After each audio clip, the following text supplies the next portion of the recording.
देवादिदेव भगवान महादेव शिव और जगत जननी मां जगदम्बा के चरणों में नमन करते हुए मैं यति नरसिंहानंद सरस्वती, जहां तक भी मेरी आवाज जा रही है, मैं हिंदुओं को कुछ बात बताना चाहता हूं।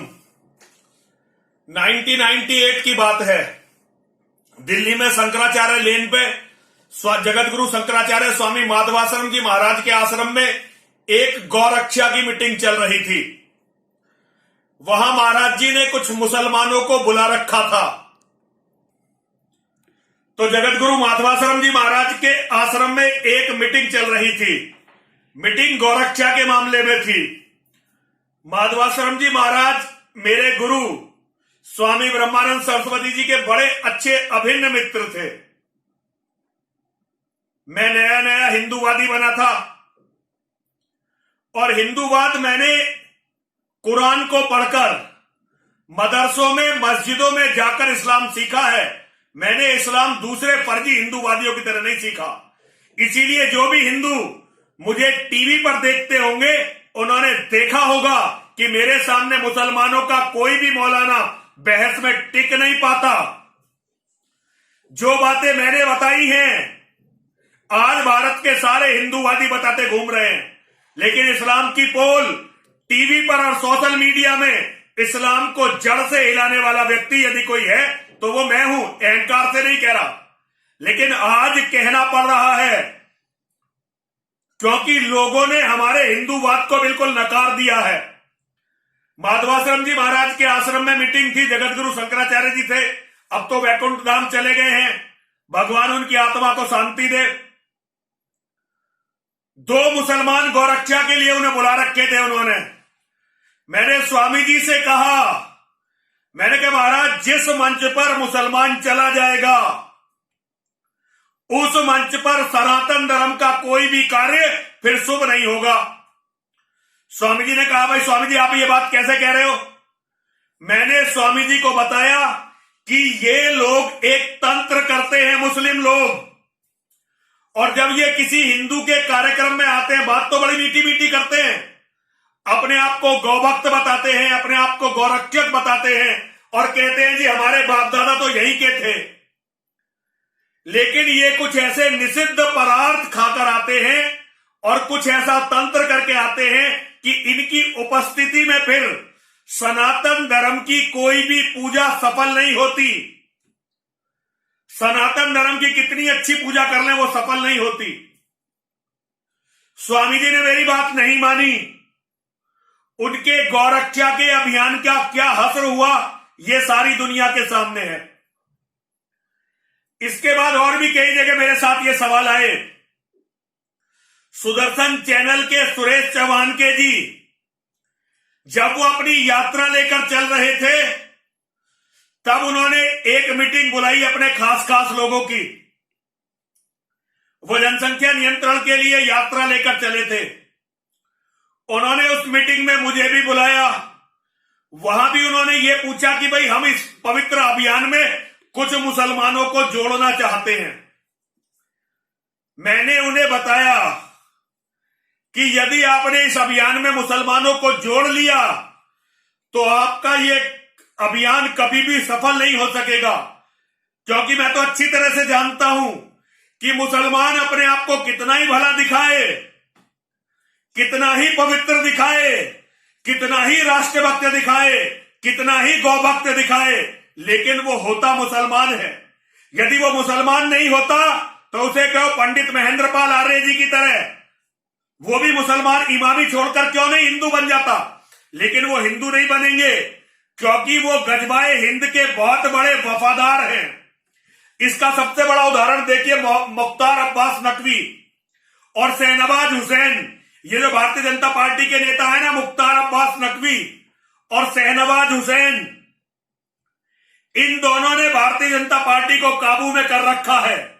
और अब हर साल आप देख रहे हैं ना 100 के करीब आईएएस बन रहे हर साल।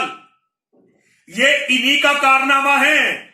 इन्होंने ही मोदी जी से कहकर इस्लामिक स्टडीज को यूपीएससी में रखवाया और अब कमाल देख लीजिए, हर जगह लव जिहाद, हर गांव हर मोहल्ले तक फैल गया, उसके जिम्मेदार ये मुख्तार अब्बास नकवी और शहनवाज हुसैन हैं। कांग्रेस की कट्टर हिंदू विरोधी सरकार में भी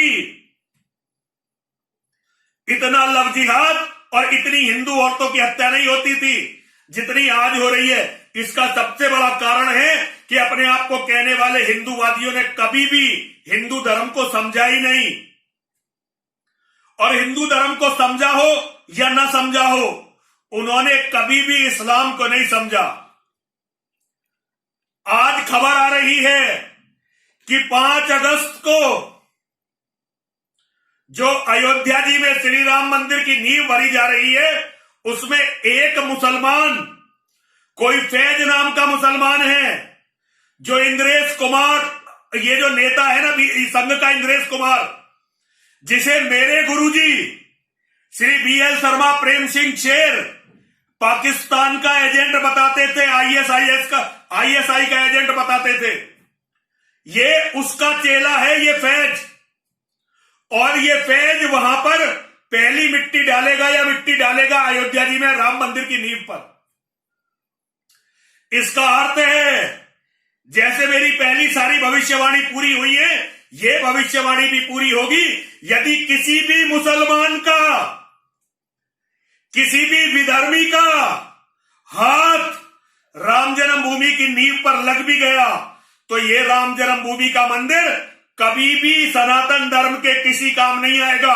केवल ये भोले भाले हिंदुओं का पैसा निचोड़कर एक दिन इस्लाम की नींव को मजबूत करेगा।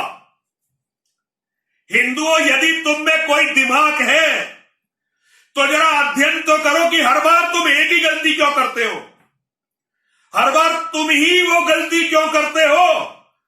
आज तक किसी मुसलमान ने अपनी मस्जिद की ईंट में तुमसे एक ईंट लगवाई है?